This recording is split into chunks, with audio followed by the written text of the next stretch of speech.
attention coaches, healers, practitioners, and seekers. If you want a system of integration and you want to apply it to any experience, I want you to come discover the Condor Approach. It's a revolutionary method that's going to help transform every area of your life. So if you want to make breakthroughs last, and you don't want breakdowns to last so long in the psychedelic space and beyond, come check it out, because we're going to help you from preparation to navigation to integration and really break down what to track, what metrics matter in every body, because it's the most important step when it comes to growth.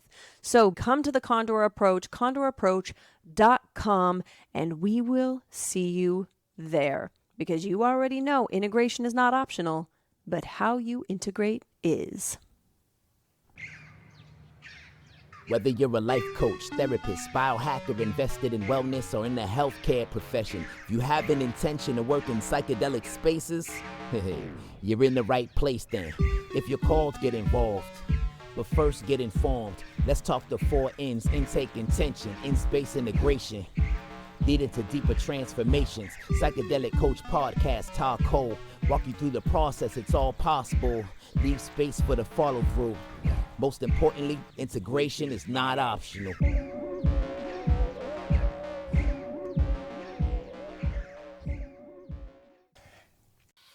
It is also a measure of boundary. And I'm going to show y'all that. All of the Condor coaches that have been here for a while, there is a new addition to the Confidence Continuum, and I'm going to show you how this applies to boundaries. This is something that will, at a point, go into the boundaries course, but this is something that I want y'all to know about, okay? The Confidence Continuum works in the boundary space, and I'm going to show you how that works in a minute. Confidence is a measure of courage or cowardice. The definition we're using for courage is a mental and or moral strength to explore, persevere, and withstand through danger, fear, challenges, or difficulty. That is how we are articulating courage.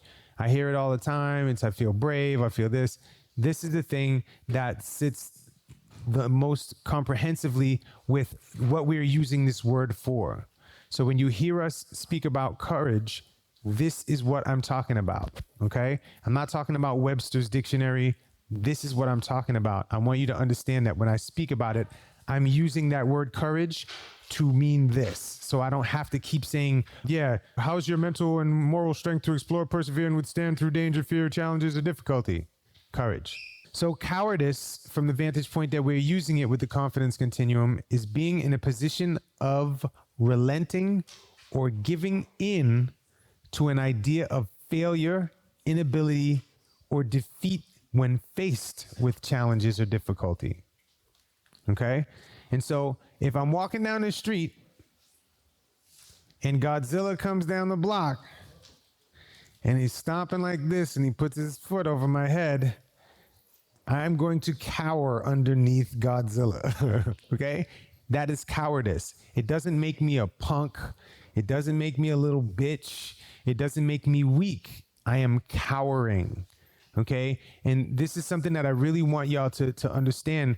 Please remove the judgment of cowardice and courage as good or bad things in this context. Courage is not good or bad. It is that fortitude to move through difficulty and challenge. Cowardice is not bad. It is being in a position of relenting or giving in to an idea of failure. Okay? Inability or defeat. When you give in, look, you know what? It's the fourth quarter. They got 78 points. We got 12. I'm going to cower to the person who's winning because I got 3 seconds left and there's no way I'm making all those baskets. I hope that was basketball. There are 4 quarters, right? It'll work, right? So confidence tends to be associated with deficit-based dynamics. I don't have enough. I have too much. I need more. I don't have confidence. I need more confidence. I have very little confidence. I have low confidence. I have poor confidence. I don't have enough confidence. We tend to rope confidence in with this. And the way I've worked with people in this space has changed their dynamics of how confident they are. It doesn't have to be deficit-based because there's never actually a lack of confidence. There is always confidence. Confidence can be measured along a continuum. And again, remove judgment from that from that context, okay? Judgments are, I have good, I have bad. I have right, I have wrong. I have better, I have worse, okay? It's not that, okay? There's never a lack. Confidence can be measured along a continuum. There are 3 courage components. I can, I will, I do. I can do this. When I'm looking at difficulty or challenge, I will do this. I do this. Okay? The 3 cowardice components. I can't do this. I won't do this. I don't do this. And so we are never lacking in confidence. We are leaning towards one side of the other, courage or cowardice. Don't. Can't, won't, don't, can, will, do. Right here. Okay? So when you look at this right here, it's can't, won't, don't, can, will, do. These are the components. Now, if you're having challenges in your life, and it's, okay, so this is the way I wanted to show it to you. So there's a continuum here. And let's say there's a person walking along a tightrope, right? And this person is walking from this side to this side. Now, if you make it all the way across, if you get on a tightrope, you might be right here saying, I think I can do this. And then when you start hobbling across, you start moving across and it's, I will do this, right? It's, I might not be, oh, okay, I think I got the gist of this. I will do this. And then you get over here and it's, I'm going to do this. And then you're here. I do it. So the 3 components work like this. It's possibility. So write that down. Can is your space of possibility. Will is your space of progress. It's progressive. I'm willing something into being. Do is the actualization. Okay? Actualization. Can, will, do. Okay? So this is possibility. This is progressive. And this is definitive. I actually do it, right? So I can, will, do. You can be in a can space, like I know I can, but will I? I don't know. I may do it, I may not do it. And so that will put you somewhere along this continuum. And so the thing is, if you don't know how to do it, so I know I can, but I don't know how, you strategize and you figure out how to move away from the, I can't ever do that. I won't ever do that. I don't do that. You start moving this way. And so your confidence slides along the continuum. Okay. So when my grandson says to me, Todd, I can't do that shit. And I'm like, okay, do you want to do it? And he's, yeah. I'm like, do you think you ever will be? I know I want to. And I'm like, okay, what would you need to do to be a basketball player? I'd need to practice every day. Okay. So then when you start practicing and you start to see your skills build up, do you think that it'll increase? He's, yeah, I can move over here. Cool. And then when you win a game, you're over here. So it's not that he has less confidence. His confidence at one point was, I can't do it. Okay? It's definitive in possibility, right? And so over here, he's in, I can't, remember, this is possibility. Can't is impossibility. So you believe more that you can't do it, in contrast to believing and knowing that you can do it. So you have these ideas. So this is the doubt side. This is the knowing side. So this is all affected by belief structures. When you get over here, everything gets quiet. How many of y'all saw my 1-arm push-up video on Instagram, right? So I got down and I did 1-arm push-ups on Instagram. And it was the first time I had ever done it. And I got down on the floor. My body was like, you're going to do 1-arm push-ups today? I was like, I can't do that shit. And I got on the floor and body was like, do it anyway. And so I got on the floor and I got down and I did the first one. And I was hearing, you'll never do it. Who are you trying to prove this to? Da, da, da, da, da. And I got down and I pushed up and all of it got quiet because all the doubt went out of it just left. It left my body. It left my mind. It left my psyche. And then I did the other arm and I heard this same crap again. You'll never be able to do this. And I got down and I did it. And I was like, holy shit. And it got quiet. So when you are in this space, the can, will, do, any naysaying vanishes. It disappears. And so it's sliding over this way. What is the strategy? So my strategy to get into one-arm push-ups was doing handstand work, doing mobility work, being in the gym every day, exploring the nuances in my body. And that was my strategy that got me from I can't do this. Dude, I'm gonna be 53 in December, and I'm doing one-arm push-ups for the first time in my life. You kidding me? Thank you. Are you kidding me? And so there's nothing that I can't do. It's just, what is my strategy to get me to slide across this continuum? So this is impossibility, right? This is impossibility. This is oppression. I won't do it. Something's stopping me. I won't. And then this is definitively dismissive. I don't do it. Okay? Impossibility. This is oppressive, and this is definitively dismissive. This is dismissive. I don't do that. I'm definitive. I don't do that. And the question is, what is your strategy to move you from this side of the continuum to this side of the continuum if you want to? Does this make sense? And so you're never lacking confidence. You may be confident that you can't. So if I get on a tightrope and I'm like, I'm going to fall, what's probably going to happen?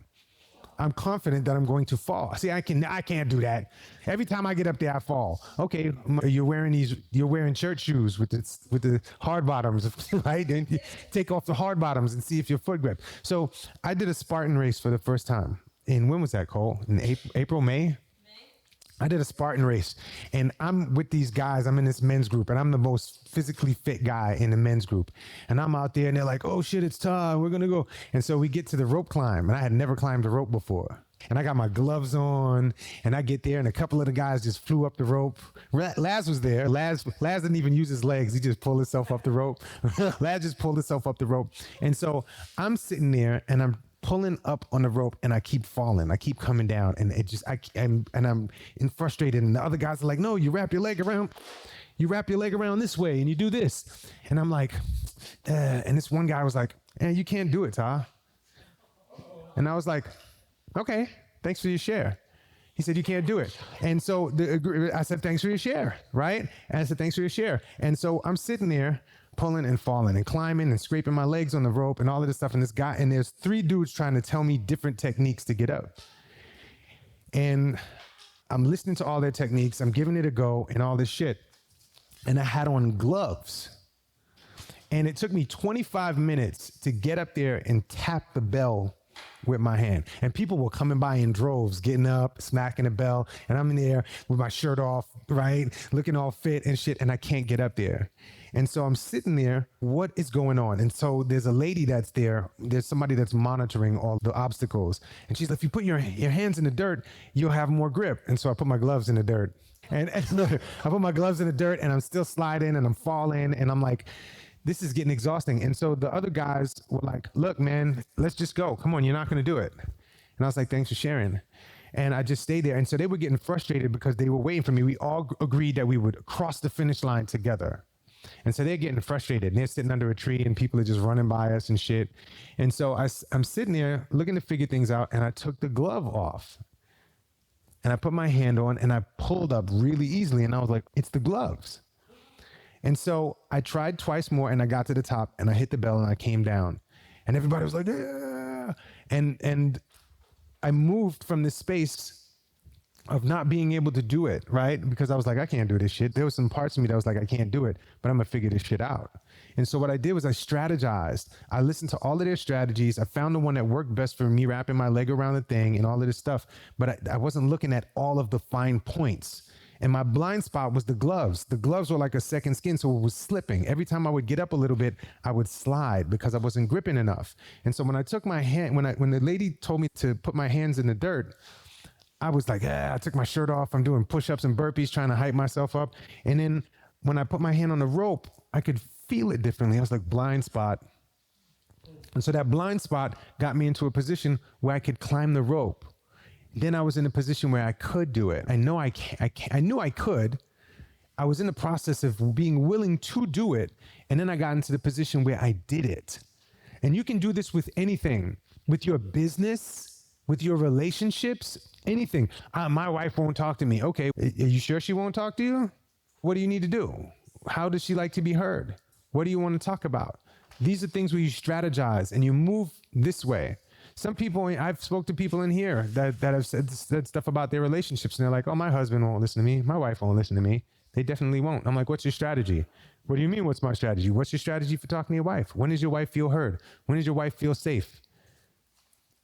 My wife won't have sex with me. Okay. Does she like to have sex? Yeah, but she won't have sex with me. What's going on? Is she safe? What's the strategy? And we look at the strategy and you move from the can, won't, don't to the can, will, do. Does this make sense? So you never lack confidence, y'all. You may be in a confidence space that you can't, and then you settle in this space. And then you have somebody put deficit in your face. And then that deficit attaches it to shame, and you put it in hiding. Shame is a hiding space, okay? We put it in the shame box, move it to the side. And then it's, I don't have confidence. I don't have confidence is deficit, right? I don't have confidence. When you speak about it with deficit-based dynamics, that's what you get. Does this make sense? Cool? This is helpful? Okay, cool. Now I want to show you how this works with boundaries. Okay? Is that cool? Can I show you that? Okay, cool. So when it's boundaries, it's flipped the other way. So when you're creating boundaries with a person or a situation or a circumstance, and the person can walk into your space, they can walk into your space. They will walk into your space to be in the process of walking into your space, and they do. I put don't again. And they do walk into your space. Now, if you tell somebody don't come over here, that's an awesome thing, right? If they don't come over here, right? If you tell somebody you won't get through here, but you don't have a boundary with consequence set up, they will walk right through it. If you tell somebody don't do it and you don't have things set up, they'll walk through your space. So this is definitive. They don't do it. How do you get somebody to not walk through your shit? You ride this continuum and you look, okay, can somebody, like if I say, listen, nobody can walk into this building, how strong do you think the boundary is for that right now? It's pretty weak, right? Because all the doors are open. They're also glass doors, right? Let's say there's a zombie apocalypse, right? It's a zombie apocalypse, and we don't want the zombies to get in here. And we run in and we close the door. How confident will you be that they won't walk through the door? You'll probably be like, they can walk through the door right now, right? They can walk through the door. And you know what? If they're zombies, they're going to walk through that door. They will be progressive. And they do walk through that door, and then you get eaten, turned into a zombie, and that's it, right? That one doorknob. Thank you. What would be the strategy to get it to where they can't get through the door? What would we need to do? Okay, you could change the doors. What if you don't have time to change the doors? Block the doors. With what?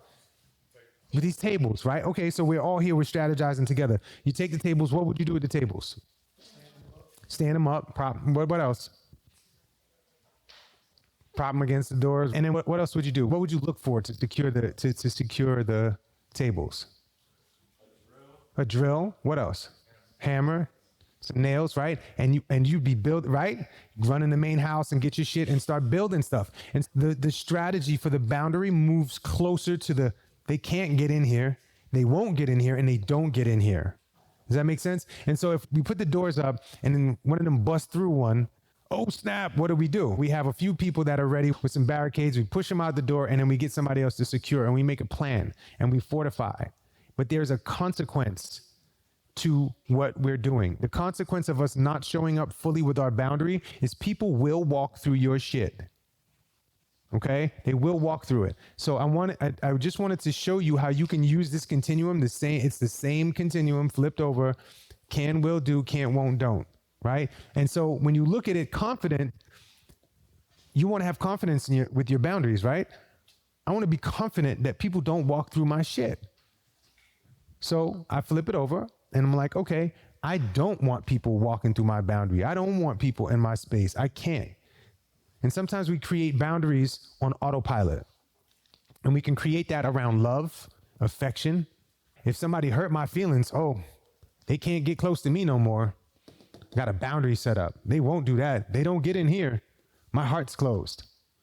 And then it's like, why can't I have a relationship? And then it flips over and then you get into I don't have a relationship. I can't get a relationship because you're riding this in a flipped notion. Does this make sense? Okay. And so being able to see where you are in the confidence continuum and how you're creating it. Are you creating this for a boundary, or are you creating it for success? Okay. And it's all up to you what that looks like. You can be successful in your boundary. You can also be successful in letting something in, letting someone in, and creating something that you absolutely love. And when I talk to my grandson about this all the time, he's, man, this is awesome.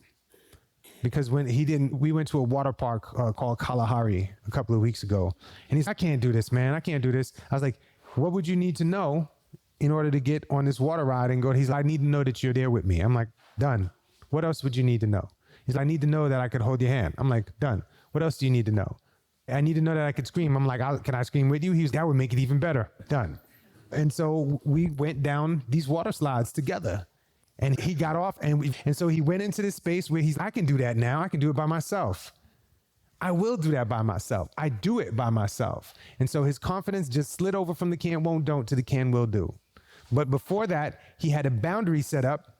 I can't do that, man. I can't do that. I'm not doing that. I won't do that. I want to do it, but I don't do that. And my grandsons were, speaking about white people shit, my grandsons, we took them to Six Flags. And they were like, I'm not getting on roller coasters. That was Disneyland. No, they just didn't get on any rides at Six Flags. But is this helpful? Okay, so when we're talking about boundaries, when we're talking about confidence, this is a simple way to look at it to see if you have holes in your strategies. Okay, and you can apply this, when you're doing a states assessment and you assess that you have a blockade, is a blockade in a space that has to do anything to do with your confidence and your boundaries? And then you can use this to see, okay, where am I? Am I in a space where I can, will, do? Am I in a space where I can't, won't, don't? And if you just want to ride it in one direction and just flip it, you can do that too. It's up to you. Is this helpful? Put your thing down, flip it, and reverse it. It's never flipping them yet? Is this helpful? Cool. Any questions on this? Any questions? So anybody want suggestions on how to strategize using this? Hit the mic. Okay. Prioritize their boundaries over things like teaching sharing? Do I prioritize boundaries over teaching sharing? Or do you think the boundaries are more important? Well, sharing, you want to go down a rabbit hole. You're talking about sharing. So, We do need to take a brain break. okay, after this question, we'll take a brain break. And if anybody wants to stick around and ask me questions, I'm going to sit right here. Okay? Sharing has been something in the culture that I grew up, was you were forced to share. And so that can be a punishment to some kids. And so if I can stress the importance of sharing, if someone shares in an inauthentic space, then I am putting them in a trauma loop. Okay? And so I can stress how important sharing is. If a kid doesn't want to share, that's cool. There is a consequence to not sharing. If you don't, and maybe I know kids who don't share, who get shared with all the time because they may be the pretty kid or the funny kid or the popular kid. So people will share with them even if they don't share. And so these are the nuances that people don't look at. Okay. And so I ask a kid, hey, if you're not going to share, are you cool with what happens down the road if you don't share? Other people may not want to share with you, blah, blah, blah. But if I give a child a toy and I tell them it's theirs and then I force them to share it, it's not theirs. Does that make sense? Okay, so this is a place where I'm teaching a kid that they can't have boundaries because I have jurisdiction over their toy. And so I've walked through the can't, won't, don't space. If it's their toy, rock on. Just know that if you are in this position and you act this way, other people may act another way too. Are you ready for that? And if they say, yes, cool. When the consequence comes up, I'm going to bring this back to you. Is that okay? Yes. And even when they're really young, I start talking in that fashion to any kid. This is how I talk to my grandson since he was 4, and he had to learn. And so we moved that into a space where it's a common stay with me, common stay with his mom, common stay with everybody else. Does that make sense? Is that helpful? Yeah. Okay. All right, y'all. It's time for a brain break.